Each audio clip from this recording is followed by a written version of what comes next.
여러분 안녕하십니까? 예수님 때문에 좋은 일이 있을 것입니다. 오늘도 예수님께서는 여러분들을 위하여 아주 좋은 일을 준비해 놓으셨습니다. 다 같이 기도하겠습니다.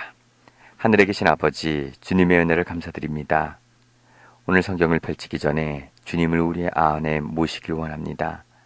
주님 우리와 함께 하셔서 올바로 주님 말씀을 이해하게 하시고 주님을 따라가는 귀한 시간 되게 하여 주시옵소서.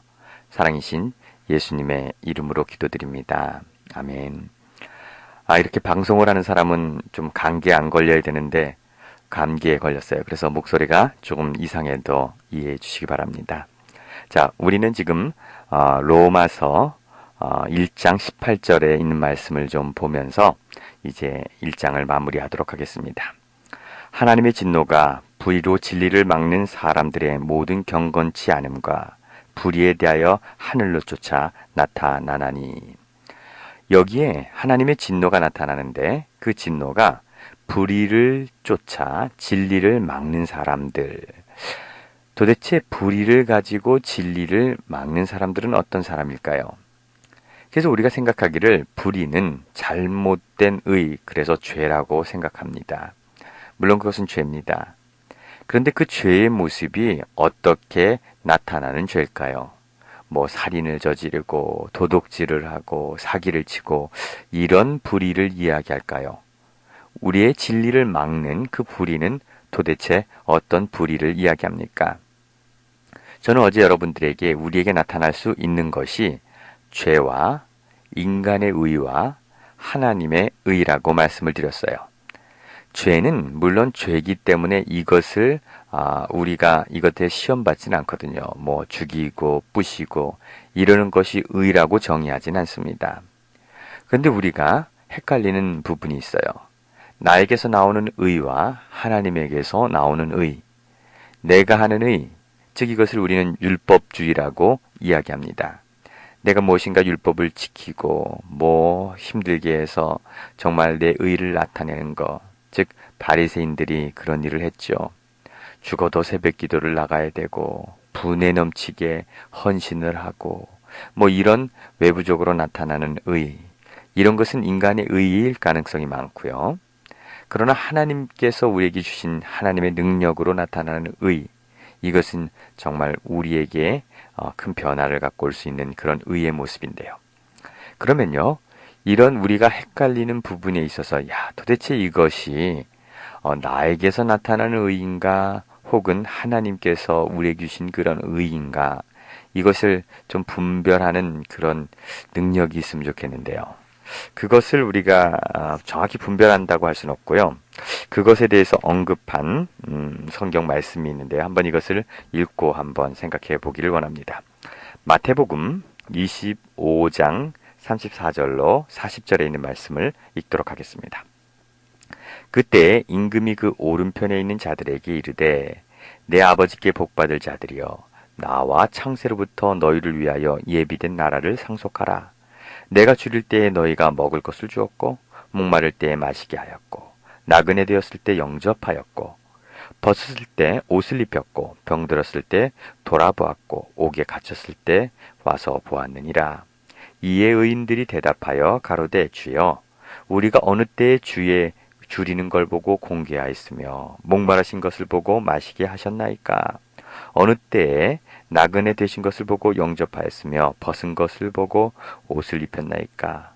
어느 때에 병드신 것이나 옥에 갇힌 것을 보고 가서 배웠나이까 하리니 임금이 대답하여 가로되 내가 진실로 너희에게 이르노니 너희가 여기 내 형제 중에 지극히 작은 자 하나에게 한 것이 곧 내게 한 것이니라 하시고, 여기에 오른쪽에 있는 양에 속한 무리에게 하나님께서 칭찬하는 모습이 나와 있습니다. 이들이 분명히 좋은 일을 했다는 거예요. 좋은 일을 했는데 이 사람들은 좋은 일을 했는지 안 했는지 자기를 모른다는 거죠. 하나님이 했다는데 나는 안 했습니다. 내가 언제 그런 일을 했습니까? 그런데 이 사건과 그 다음에 나타난 사건이 뭡니까? 왼편에 있는 염소의 무리에게 이야기하시죠. 네가 이런 일을 하지 않았다. 그랬더니 염소의 무리는 뭐라고 얘기합니까? 우리가 언제 안 했습니까? 우리가 줄일 때 먹을 것을 주었고 뭐 여러 가지 일을 하지 않았습니까? 내가 정말 하나님의 사업을 열심히 했습니다. 하는 그런 두 가지 무리가 이렇게 마태복음 25장에는 나와 있습니다. 자, 그러면요. 한쪽 사람들은 하나님이 원하시는 하나님의 의를 행했다는 거고요. 그리고 그 다른 쪽의 사람들은 자기가 원하는 그 모양은 같은 거예요. 분명히 다른 것이 아닌데 하나님께서는 분명히 이럴 때 무엇을 보신다? 중심을 보신다는 것을 우리는 알게 됩니다. 자, 여러분, 우리가 분명히 한 가지는 알아야 되는데요. 이 두 가지 심판의 모습 속에서 한 가지 공통점은 있습니다. 줄인 자에게 먹을 것을 주었다는 거고요. 좋은 일을 했다는 것입니다. 안 한 사람은 여기 들어가지 않아요. 그러니까 무조건 해야 합니다. 그런데 좋은 일을 하는 것 물론 중요하죠. 이것은 너무나 중요하고 기본적인 대의에 들어가는 거예요. 그런데 이것이 어떤 마음으로 이런 일을 했는가, 이것이 너무나 중요하다는 겁니다. 그런데요, 우리가 하나님의 사업을 하는 데 있어서, 좋은 일을 하는 데 있어서 내가 무엇인가 했다, 내가 무엇 착한 일을 하고 어떻게 돕고 수많은 간증을 가지고 계신 분들은 그 간증을 좀 잊어버려야 될 것 같아요. 이것을 잊어버려야 돼요. 내가 했다, 내가 그렇게 누구를 돕고 선교지에 가고 이렇게 했다라는 것은, 그것이 기억난다는 것은 분명히 구원받는 백성의 모습이 아니라는 겁니다. 자, 그러면요, 도대체 이 말씀은 우리에게 무엇을 가르쳐 주고 있는 것입니까? 우리가요, 하늘나라에 가면 십자가에 달린 예수님, 그 예수님의 보혈의 공로를 보고 나서, 그리고 우리가 구원받은 것이 너무나 크고 아름답기 때문에 우리의 면류관을 하나님 보좌 앞에 던져버린다는 것을 여러분 아실 것이에요. 요한계시록이 분명히 그렇게 이야기하고 있거든요. 하나님 보좌 앞에 우리의 면류관을 집어던집니다. 왜 그것을 집어던지는지 아십니까? 도대체 내가 면류관을 쓰고 있지만 내가 분명히 좋은 일을 했고 또 내가 아름다운 하나님의 헌신, 그 헌신이 내 속에 있어서 내가 면류관을 받았어요. 분명히 칭찬받을 일을 했다는 겁니다. 구원받는 백성이 좋은 일을 안 했다는 것이 아니에요. 남을 도와주고 선교지에 가서 많은 사람들을 위해서 기도하고 봉사하고 수많은 것을 했다는 거예요. 그런데 면류관을 내가 쓰긴 썼지만 그것이 내가 한 거예요, 아니에요? 내가 한 것이 아니에요. 분명히 나의 행동으로는 그것을 했지만 내가 그것을 한 것이 아니에요. 누가 한 겁니까? 내 속에 예수 그리스도가 한 거예요. 만약에 예수 그리스도께서 내 안에 계시지 않는다면 나는 절대로 그런 일을 할 수 없고 나는 그 일을 사랑하는 사람이 아니라는 거죠. 그래서 우리는 우리가 한 행동, 즉 우리가 하늘에서 면류관을 받고 하나님께 칭찬을 듣긴 듣지만 뭔가 좀 어색한 거예요. 야, 내가 이런 칭찬을 들어도 되는가? 분명히 내가 하긴 했지만 내가 한 것이 아닌데. 그래서 우리는 면류관을 내려놓는다는 겁니다. 그것이 그리스도인의 자세예요. 그런데 여기에서 우리가 분명히 알아야 될 것이 있어요. 많은 사람들은 그렇게 했다는 겁니다. 그래서 자기가 자의를 가지고 그렇게 했어요. 내가 정말 칭찬을 받길 원하고 이것이 옳은 일인 줄 알고. 많은 사람들이 이런 착각 속에 생활을 하게 되는데요. 그것이 무엇이냐면 내가 무엇을 함으로 하나님께 영광을 돌릴 수 있다라고 생각을 합니다. 그런데 우리의 것으로 우리의 헌신을 가지고 우리가 하나님께 영광 돌릴 수 있을까요? 그렇지 못해요. 우리는 온전한 그리스도인의 삶을 살기 어렵다는 거죠. 내가 온전하게 그리스도인의 삶을 살기를 원한다면 내 속에 예수 그리스도를 모시고 그분이 하시는 행동을 맡기는 것, 이것만이 우리가 온전한 그리스도인의 삶을 산다는 것입니다. 자, 우리가 한번 생각해 봤으면 좋겠어요. 우리의 모든 선행과 행동이 정말 하나님이 내 속에서 움직이시는 건가? 우리가 내가 하는 행동과 하나님이 우리 속에서 역사하시는 그 행동을 구분하기는 정말 어렵습니다. 모든 것이 선행으로 나타납니다. 좋은 일을 하고요. 남을 도와주고 봉사를 합니다. 그런데 이것이 내 마음속에 남아서 내 마음속에 자만심을 가지게 하고 또 내가 하나님의 사업을 뭔가 했다라는 그런 마음에 넉넉한 마음이 생긴다면 이것은 무엇인가 문제가 있다는 거죠. 선행을 했지만 내가 했는지 모른다는 거예요. 철저하게 그것을 몰라야 한다는 겁니다. 여러분이 분명히 선행은 하셔야 돼요. 좋은 일을 하셔야 돼요. 그러나 여러분이 하는 것이 아니라 여러분 속에 예수 그리스도가 움직여야 한다는 것입니다. 이 말이 참으로 어려운 말입니다. 그런데 여러분 이해하셔야 됩니다. 왜냐하면 성경은 그렇게 이야기하고 있기 때문에 그래요. 만약에 여러분들이 하는 그런 아름다운 선행이 여러분을 그리고 여러분을 교만하게 만든다면 여러분들은 염소 쪽에 속한 사람이 되는 겁니다. 그런데 우리의 삶이 그냥 남을 도와주고 봉사하고 기도하고 그냥 이것이 특별한 그런 괴롭고 이런 것이 아니라 그냥 삶이 여러분의 그 의로운 삶으로 이끌어 간다면 이것은 정말 예수님께서 원하시는 그런 모습이 나타나는 것이 아닌가 하는 생각을 하게 됩니다. 자, 우리가요, 예수님께서 원하시는 그 일을 하는 사람들의 특징은 온전히 예수님께 모든 것을 맡기는 사람들이다라고 정의할 수 있을 것입니다. 온전히 주님께 맡기는 사람. 많은 사람들은요, 예수님을 만나기를 상당히 두려워합니다. 예수님을 만나면 예수님을 따라가야 되기 때문에 예수님을 따라가면 모든 것을 버려야 하는 그런 마음 아픈 일이 있어요. 그래서 우리는 적당하게 헌신을 합니다. 온전히 헌신하는 것보다는 적당하게 헌신해요. 저는 마태의 얘기를 하기를 좋아합니다. 마태가 그의 마음속에 정말 예수님을 따라가고 싶은 마음이 있었어요. 그런데 세리이고 많은 사람들에게 욕을 먹는 사람이기 때문에 예수님을 감히 따라가거나 이렇게 할 수 없는 그런 상황이었어요. 그런 마태가 늘 예수님을 사모하고 있고 정말 이것을 우리는 심령이 가난하고 그래서 가난해서 누구로 채우기를 원했냐면 예수님으로 채우기를 원했어요. 그런데 예수님께서 이제 자기 앞으로 오는 거예요. 예수님이 오고 있어요. 예수님 한번 만나야 되는데 이거 무슨 얘기를 좀 하고 싶은데 근데 그분이 마태에게 다가오는 겁니다. 마태에게 다가와서 뭐라고 얘기합니까? 나를 따르라. 예수님은 한마디가 그거였어요. 더 이상 얘기한 것도 없어요. 그때 마태는 모든 것을 버리고 예수님을 따라갔다는 거죠. 이것이 심령이 가난한 자의 마음입니다. 예수님을 갈구하고 예수님이 내 안에 들어오시기를 그 마음에 바라고 기대하고 고대했는데 예수님께서 마태에게 오셨다는 거죠. 예수님이 지나간다고 생각했는데 그 사건을 보면 예수님은 마태를 데리러 오셨던 거예요. 자기를 만나러 오신 예수님. 그래서 마태가 어떤 삶을 살게 됩니까? 모든 것을 버리고 예수님을 따라가게 된다는 거죠. 이것이 마태가 예수님의 제자가 되는 그런 첫 발걸음이었어요. 만약에 여러분들에게 예수님께서 오셔서 나를 따르라 하면 여러분 예수님을 따를 사람이 몇 명이나 됩니까? 저는요, 많은 사람들이 가진 것이 많아서 예수님을 따르기 어렵다고 생각해요. 물론 가진 것이 많기 때문에 따르는 것이 아니라 심령이 가난하지 못해요. 예수님을 구하지 않아요. 내 안에 예수님이 오시는 것을 원하지 않아요.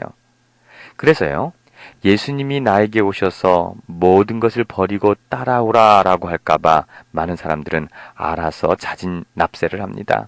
적당히 헌신을 해요. 적당히 선교사라고 하고 적당히 헌신을 하고 11조를 내고 무엇인가 교회에 헌신을 하고 내 모든 것을 바칠 수 없기 때문에 내가 할 수 있는 범위 내에서 하나님의 사업을 하기를 원하고 기도도 하고 봉사도 하면서 살아갑니다. 그런데 여러분, 예수님을 만나면 예수님이 나를 따라오라라고 얘기하신다면 여러분 우리는 적당히 헌신하는 것으로는 되지 않아요. 모든 것을 버리고 예수님을 따라가야 한다는 거죠.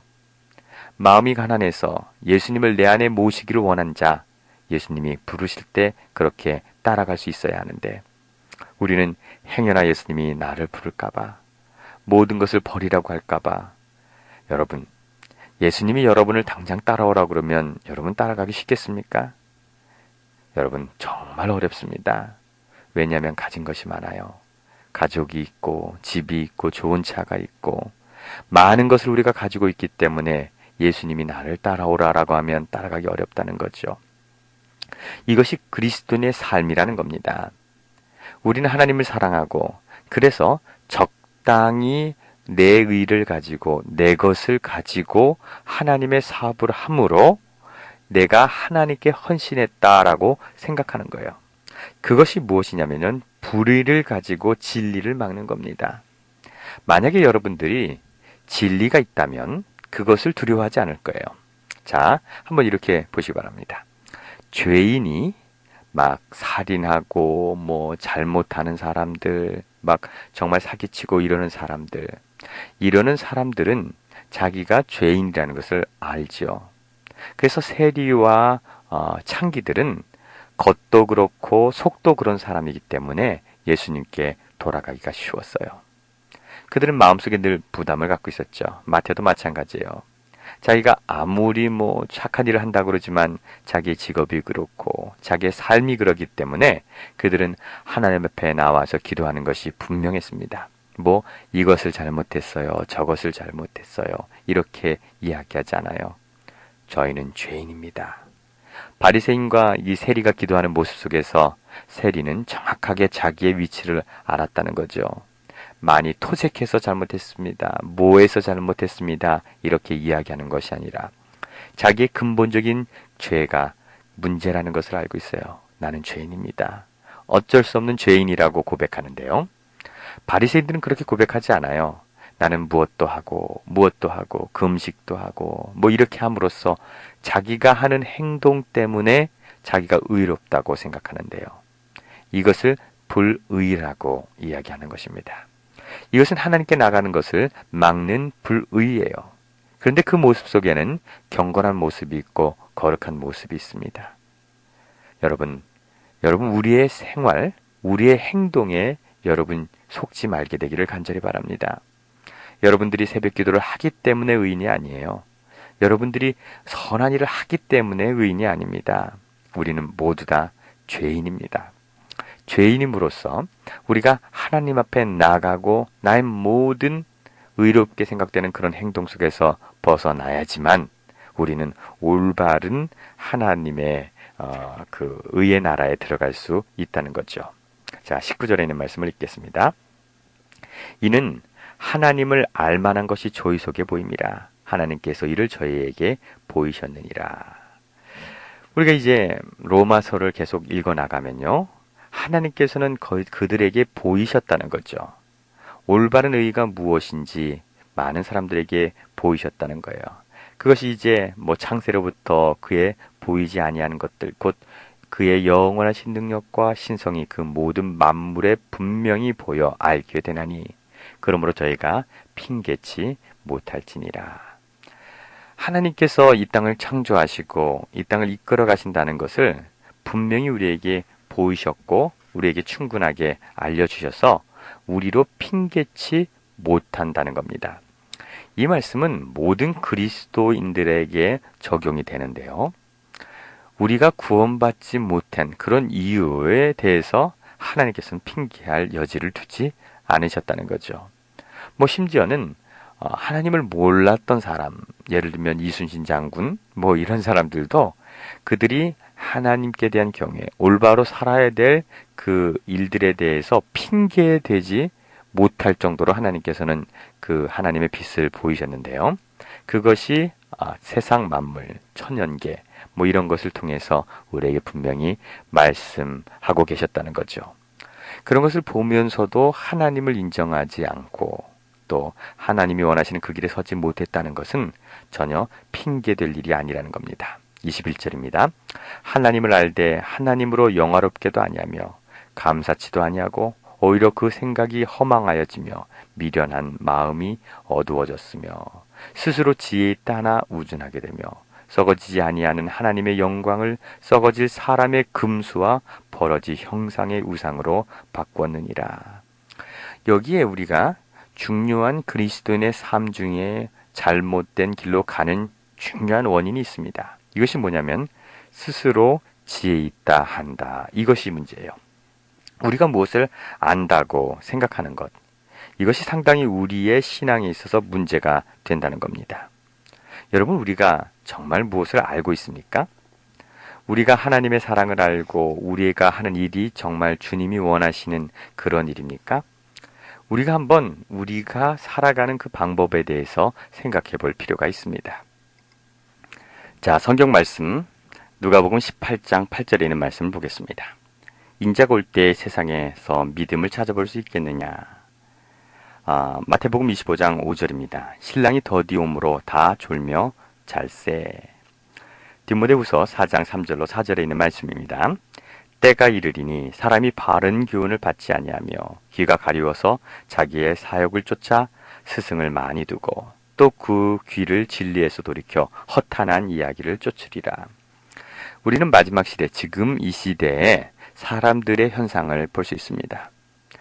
예수님께서 이 땅에 다시 재림하실 때 정말 믿음을 찾아볼 수 있겠습니까? 진정한 믿음이 우리 속에 있습니까? 혹은 마태복음 25장 5절에 모든 슬기로운 처녀나 미련한 처녀나 다 뭐하고 있어요? 졸며 자고 있다는 거죠. 그런데 성경은 이 시대에 믿음이 없다라고 얘기하고 다 졸며 잔다라고 생각하는데 세상 사람들은 어떻게 생각하는 줄 아십니까? 지혜 있다 생각해요. 내가 깨어있다 생각하죠. 우리가 열처녀의 비유, 슬기로운 처녀와 미련한 처녀 이 이야기를 들으면서 슬기로운 처녀는 눈을 뜨고 예수 재림을 기다리고 있었다고 생각합니다. 졸지 않다고 생각했어요. 그런데 성경은 그들도 역시 잔다라고 이야기를 하고 있죠. 그런데 다 잔다고 하는데 깨어있다라고 생각하는 사람들이 있어요. 여러분, 우리가 분명히 아셔야 되는 것은 여러분도 자고 있고 저도 자고 있다는 거예요. 한 목사는 깨어있을 것 같습니까? 아니에요. 성경은 우리 모두 다 자고 있다고 얘기해야 합니다. 그래서 그것을 또 우리가 믿어야 돼요. 나만 깨어있다라고 생각하는 사람, 우리만 남은 물이다라고 생각하는 사람, 그리고 우리만 진리를 갖고 있다라고 생각하는 사람, 이런 사람들이 가장 잘못된 신앙생활을 하는 사람들입니다. 그런 사람들이 바리새인들이었어요. 마지막 시대의 유대인들이었어요. 그들은 선민 사상을 가지고 있고 하나님이 자기네를 사랑한다라고 생각했어요. 그런데요, 다 졸며 자고 있었다는 거죠. 여러분, 우리가 말이에요, 진리를 찾는다 그러고 이 교회, 저 교회 다니면서 여기도 직접 되고 저기도 직접 되고, 이것은요, 올바른 길을 찾는 것이 절대 아니라는 것을 우리는 기억해야 합니다.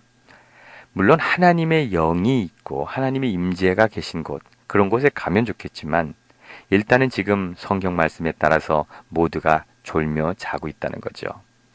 하나님 없이 여러분의 마음을 뜨겁게 할 수 있습니다. 설교학을 잘 배우고 좋은 예화를 쓰고 성경 해석을 좀 똑바로 한다고 아름답게 함으로써 우리의 마음속에 감동을 줄 수 있어요. 분명히 우리 마음속에 감동을 주는 그런 목사님들도 계십니다. 그것은 그 목사님들이 똑똑하고 책을 많이 봐서 그것이 가능한 거예요. 그런데 그런 분들이 깨어있는 것 같다. 영이 깨어있는 것 같다. 여러분, 이런 생각은 하지 말게 되길 바랍니다. 왜냐하면 모두가 졸며 자고 있기 때문에 그래요. 무엇인가 좀 나은 점은 있겠지만 이것이 궁극적으로 우리를 깨우는 기별은 아니라는 거죠. 근데 많은 사람들은 무엇인가 말씀을 찾아 헤매는 거예요. 무엇인가 내 마음속에 자극을 주고 눈물을 빼길 원하고 그런 것을 찾아 헤매는 많은 그리스도인들이 있고 또 스스로 그것이 지혜라고 생각하는 사람들이 있습니다. 그러나 여러분, 이 시대는 지혜로운 사람이 없습니다. 깨어있는 사람도 없습니다. 이제 예수님의 마지막 밤중에 소리가 들려서 가로되 신랑이로다, 이 말씀이 여러분에게 들릴 때 여러분들은 일어나면 됩니다. 일어나서 이제 잔치집으로 들어가면 되는데요. 깨어있다라고 생각하는 사람들, 이런 사람이 문제가 있다는 거죠. 여러분도 모르고 저도 모르지만 우리는 하나님 말씀 속에서 무엇인가 진리를 찾도록 노력하고 그러면요, 무슨 유익이 있을까요? 신랑이로라 하는 소리가 외칠 때 그 소리를 분간할 수 있다는 겁니다. 잘못된 소리와 하나님께서 우리에게 주시는 그 소리를 분간할 수 있는 그 정도의 성경의 지식을 가지고 성경 연구를 가지고 하나님 말씀을 기대하고 고대하면서 하루하루를 살아가는 것, 이것이 올바른 그리스도인의 모습이라고 생각합니다. 자, 24절입니다. 그러므로 하나님께서 저희의 마음에 정욕대로 더러움을 내버두사 저희 몸을 서로 욕되게 하셨으니 이는 저희가 하나님의 진리를 거짓 것으로 바꾸고 피조물을 조물주보다 더 경배하고 섬김이라. 주는 곧 영원히 찬송할 짓이라. 아멘. 그러면서 이제 26절로 27절에 윤리적으로 타락한 동성애와 이런 이야기가 나오는데요. 여러분, 하나님께서 심판하실 때 하나님의 심판, 노아 홍수나 이런 소돔과 고모라 이런 심판의 중간에는 꼭 한 가지 공통점이 있습니다. 거기에는 동성애가 있어요. 동성애, 이것이 참 저는 이해가 안 되지만 하여튼 그런 게 있대요. 그런 게 있는데 성경은 그런 것을 단호하게 마지막 시대의 징조라고 이야기하고 있어요. 물론 세상 사람들이 동성애를 가지고 그렇게 하는 것에 대해서 그렇게 우리가 심각하게 생각할 필요는 없습니다. 우리가 심각하게 봐야 할 것은 기독교 안에 하나님을 믿는다고 하는 사람들 중에 나타나는 동성애가 문제죠. 감리교에서는 동성애 성직자를 쓰기로 했다는 둥, 성공회는 그런 분이 계신다는 둥, 천주교에는 그런 것을 인정한다는 둥, 이런 얘기를 우리가 많이 보게 됩니다. 이것은 하나님의 창조의 근본적인 것을 건들겠다는 거예요. 여러분, 하나님께서는 여자와 남자가 한 몸을 이룰지니 이것은 창조의 법칙입니다. 그죠? 창조의 법칙인데 하나님의 창조의 법칙을 거슬려서 남자가 남자를, 여자가 여자를, 이것은 창조주에 대한 정말 잘못된 신앙의 모습을 나타내고 있는 거예요. 목사님은 어떻게 생각하십니까? 동성애에 대해서 어떻게 생각하십니까? 이렇게 질문한다면 이것은 이야기할 필요도 없는 하나님의 진노, 이런 것은 당연히 기독교에는 있을 수 없는 것이라고 여러분에게 말씀드리고 싶어요. 그리고 이제 계속적으로 이야기합니다. 우리의 순결을 없애버리는 그런 죄악들의 모습이 이제 28절부터 32절까지 나와 있어요. 비방하지 말고, 교만하지 말고, 악을 도모하지 말고, 부모를 거역하지 말고, 이것은 우리가 당연히 그리스도인으로서 해야 할 일이라는 것을 언급하고 있습니다. 자, 이 로마서를 통해서 우리는 죄의 모습, 죄를 져 나가는 그런 모습에 대해서, 그리고 이런 것을 버려야 된다는 것에 대해서 사도 바울은 우리에게 이야기하고 있습니다. 자, 우리가 로마서 1장을 읽으면서 우리 속의 죄의 모습들을 버려나가는 귀한 하루가 되기를 간절히 바랍니다. 이 모습은 무엇과 똑같은 얘기냐면요, 십계명의 이야기와 똑같이 전개되고 있다는 거죠. 자, 우리가 오늘 우리의 마음속에 하나님의 율법을 깊이 간직함으로써 오늘 우리의 말과 행동이 예수님을 나타내는 귀한 하루가 되기를 간절히 바랍니다. 다 같이 기도하겠습니다. 하늘에 계신 아버지, 주님의 은혜를 감사드립니다. 오늘 주님을 우리 마음에 모시길 원합니다. 그래서 주님의 아름다운 모습 속에서 우리의 말이 나가고 우리의 행동이 되어지길 원합니다. 주님, 우리와 함께하여 주시옵소서. 사랑이신 예수님의 이름으로 기도드립니다. 아멘. 오늘도 예수님 때문에 좋은 일이 많을 것입니다. 감사합니다.